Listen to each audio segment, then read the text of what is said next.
তুমি একটু সরো।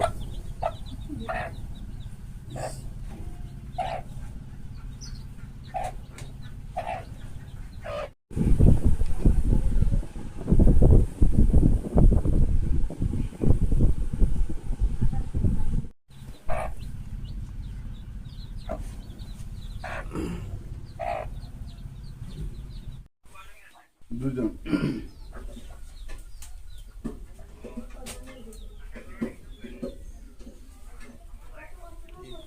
মনে করেন আমার গরু আমার পাঁচটা সন্তানের মধ্যে আমার 3টে সন্তানই প্রতিবন্ধী, 2 মেয়েও প্রতিবন্ধী, ছেলেটাও প্রতিবন্ধী। তুমি ফ্যান ইয়া করো, ফ্যান লাগাও।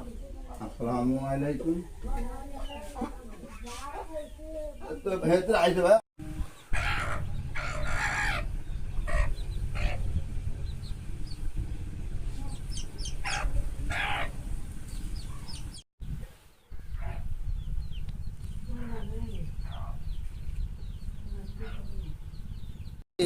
রাস্তায় কোরআন তেলাওয়াত করতাম। আমার স্ত্রী আমাকে তিনি নিয়ে যেতেন মাঝঘাটে, হাট বাজারে তিনি আমাকে ধরে ধরে নিতেন এবং মাঝঘাটে ধরে ধরে নিতেন, নিয়ে আমাকে কিছু পয়সা আমরা মানুষ চাইতাম, তারা দিতেন। আমরা এইভাবে জীবনযাপন আমি